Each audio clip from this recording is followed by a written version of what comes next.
പഠനത്തിലും ജോലിയിലേക്ക് ഒരുപാട് മികവ് പുലർത്തിയിട്ടും കരിയറിൻ്റെ ഒരു ഘട്ടത്തിൽ സ്വന്തം ഫാമിലിക്ക് വേണ്ടിയും മറ്റു പല കാരണങ്ങൾ കൊണ്ടും കരിയറിൽ നിന്ന് ഒരു ലോങ് ബ്രേക്ക് എടുക്കേണ്ടി വരുന്ന ഒരുപാട് സ്ത്രീകളുണ്ട് നമുക്ക് ചുറ്റും. പലപ്പോഴൊക്കെ ഇന്റർവ്യൂ ഒക്കെ കിട്ടും, പക്ഷെ എന്നാലും ഈ കരിയർ ഗ്യാപ്പ് കാരണം അവിടെ ഒരു എൻട്രി കിട്ടുന്നുണ്ടായിരുന്നില്ല. ഇങ്ങനെയുള്ള സ്ത്രീകൾക്ക് വീണ്ടും ഒരു ജോലി കണ്ടെത്തുക, കരിയർ റീസ്റ്റാർട്ട് ചെയ്യുക എന്നൊക്കെ ഉള്ളത് ഒരുപാട് ബുദ്ധിമുട്ടുണ്ടാക്കുന്ന കാര്യങ്ങളാണ്.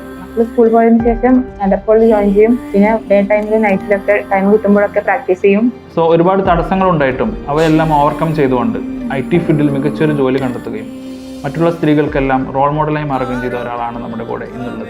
Jumana Jaleel, welcome to അപ്കോഡ്.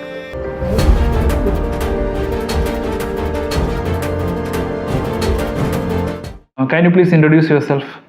എൻ്റെ പേര് ജുമാന ജലീൽ. ഞാൻ കണ്ണൂർ ജില്ലയിലുള്ള ഇരിക്കൂർ നിന്നാണ് വരുന്നത്. ഞാൻ 2016 കണ്ണൂർ ഗവൺമെൻറ് എഞ്ചിനീയറിംഗ് കോളേജിൽ നിന്ന് BTech പാസ് ഔട്ട് ആയതാണ്. കമ്പ്യൂട്ടർ സയൻസ് ആയിരുന്നു എടുത്തിട്ടുണ്ടായിരുന്നത്. അങ്ങനെ 2023 ഞാൻ ഫസ്റ്റ് ടൈം ജോബിൽ കയറുന്നത്. ഇപ്പോൾ കീബോർഡിൽ ആപ്ലിക്കേഷൻ ഡെവലപ്പറായിട്ട് വർക്ക് ചെയ്യുന്നു. 7 വർഷം കരിയർ ഗ്യാപ്പ് ഉണ്ടായെന്ന് പറഞ്ഞു. എന്തുകൊണ്ടാണ് കരിയർ ഗ്യാപ്പ് ഉണ്ടായത്? കരിയർ ഗ്യാപ്പ് ഉണ്ടായത്, ഞാൻ 2016 BTech പാസ് ഔട്ട് ആയത്. BTech പാസ് ഔട്ട് ആയതിനു ശേഷം 2017 എൻ്റെ കല്യാണം. എനിക്ക് പാസ് ഔട്ട് ആകുന്ന സമയത്ത് തന്നെ പ്ലേസ്മെന്റ് ഒക്കെ കിട്ടിയിരുന്നു TCS എന്ന് പറഞ്ഞ കമ്പനിയിൽ. പക്ഷെ അതിന്റെ ജോയിനിങ് ഡേറ്റും കല്യാണത്തിന്റെ ഡേറ്റും ഒക്കെ അടുത്തടുത്തായതുകൊണ്ട് എനിക്ക് ജോയിൻ ചെയ്യാൻ പറ്റിയില്ല. പിന്നെ ഞാൻ സൗദിയിലേക്ക് പോയി. സൗദിയിലായിരുന്നു ഹസ്ബൻഡ്. അപ്പോൾ പിന്നെ അങ്ങനെ ട്രൈ ചെയ്യാൻ പറ്റിയില്ല. പിന്നെ 2 മക്കളായി. മക്കളെ ടൈമിൽ പിന്നെ ജോബിനെ കുറിച്ചൊന്നും ആലോചിക്കാനൊന്നും ടൈം കിട്ടിയിരുന്നില്ല.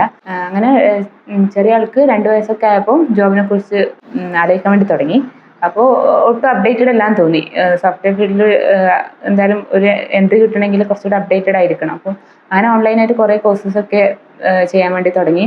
ഫ്രീ ടൈം കിട്ടുമ്പോൾ ഒക്കെ എന്തെങ്കിലും പഠിക്കാനൊക്കെ തുടങ്ങി. അങ്ങനെ ലിങ്ക്ഡിനിലും നൗക്കറിയിലൊക്കെ ജോബിന് അപ്ലൈ ചെയ്യാനും തുടങ്ങി. അപ്പോൾ പലപ്പോഴൊക്കെ ഇൻ്റർവ്യൂ ഒക്കെ കിട്ടും, പക്ഷേ എന്നാലും ഈ കരിയർ ഗ്യാപ്പ് കാരണം അവിടെ ഒരു എൻട്രി കിട്ടുന്നുണ്ടായിരുന്നില്ല. അപ്കോഡ് ആക്ച്വലി സ്റ്റാർട്ട് ചെയ്യുന്നതിന് പിന്നിലൊരു സ്റ്റോറി ഉണ്ട്. അതായത് കീബോർഡ് എന്ന് പറയുന്ന സോഫ്റ്റ്വെയർ ഡെവലപ്മെന്റ് കമ്പനിയാണ് അപ്കോഡിന്റെ പാരന്റ് കമ്പനി. അപ്പോൾ കീബോർഡിലൊക്കെ ഒരുപാട് വേക്കൻസി വന്നപ്പോൾ കോളേജിൽ നിന്നൊക്കെ ഒരുപാട് ആൾക്കാർ എടുക്കാൻ വേണ്ടി ട്രൈ ചെയ്തിട്ടുണ്ടായിരുന്നു. ഈവൻ IT ഫീൽഡിൽ ഡിഗ്രി ഒക്കെ എടുത്ത ആൾക്കാർ. പക്ഷെ അവർക്ക് ഇന്റർവ്യൂവിന് വന്ന് നോക്കുമ്പോൾ അവർക്ക് ജസ്റ്റ് നോളജ് മാത്രമേ ഉള്ളൂ. അതായത് IT ഫീൽഡിൽ ആവശ്യമായിട്ടുള്ള സ്കില്ലും കാര്യങ്ങളൊന്നും ഇല്ല. ടെക്നിക്കൽ സ്കില്ല് വളരെ കുറവാണ്. അപ്പോൾ ഈ ഒരു അവസരത്തിൽ നല്ല സ്കിൽഡ് ആയിട്ടുള്ള ആൾക്കാരെ ട്രെയിൻ ചെയ്തെടുക്കുക എന്നുള്ള ഒരു ലക്ഷ്യത്തിലാണ് അപ്കോഡ് സ്റ്റാർട്ട് ചെയ്തിട്ടുണ്ടായിരുന്നത്. അങ്ങനെ ഒരുപാഡ് പേർക്ക് IT ഫീൽഡിൽ നല്ലൊരു കരിയർ സ്റ്റാർട്ട് ചെയ്യാൻ പറ്റിയിട്ടുണ്ട്.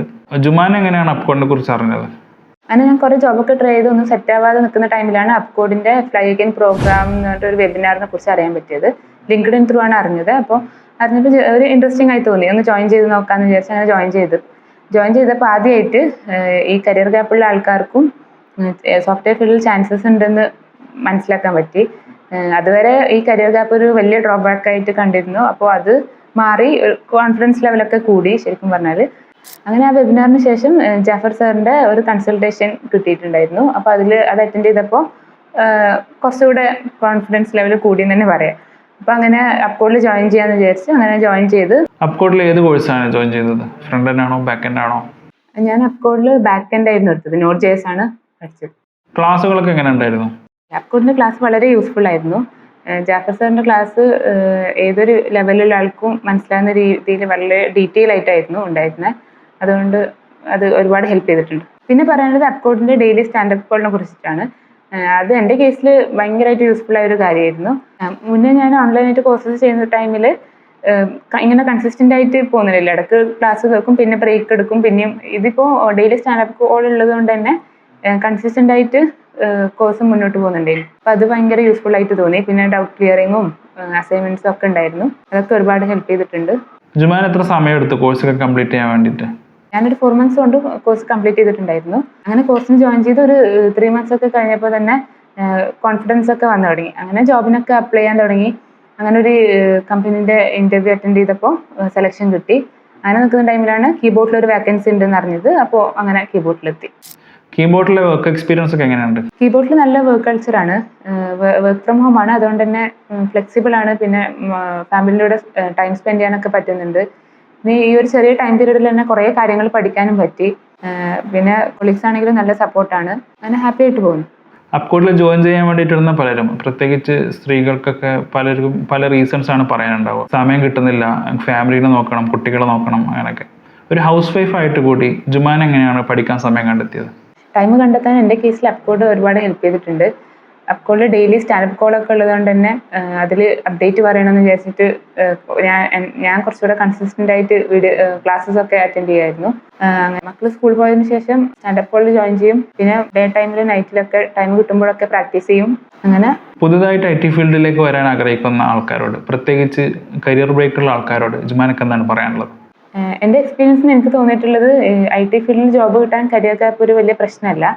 നമ്മൾ ഈ ഒരു ഫീൽഡിൽ അപ്ഡേറ്റഡ് ആയി നിൽക്കാൻ വേണ്ടി ശ്രദ്ധിക്കണം. പിന്നെ കൺസിസ്റ്റൻ്റ് ആയിട്ട് എഫേർട്ട് ഇടണം. നമ്മൾ അതിന് സ്യൂട്ടബിൾ ആയിട്ടുള്ള ഒരു പ്ലാറ്റ്ഫോം കണ്ടെത്തണം. ലേഡീസിൻ്റെ കേസിൽ ഈ ഒരു കരിയർ ജേർണി കുറച്ചുകൂടി ഡിഫിക്കൽട്ട് ആയിരിക്കും.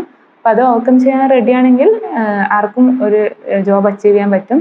7 ഇയേഴ്സിന് ശേഷം എനിക്കൊരു ജോബിൽ കയറാൻ പറ്റിയിട്ടുണ്ടെങ്കിൽ അത് നിങ്ങൾക്കും പറ്റും. ഏതായാലും ഈ ഒരു ഇൻ്റർവ്യൂ ജുമാനെ പോലെ കരിയർ ബ്രേക്ക് എടുത്തിരിക്കുന്ന ഒരുപാട് പേർക്ക് ഒരു ഇൻസ്പിറേഷൻ ആവും എന്നുള്ള സംശയമില്ല.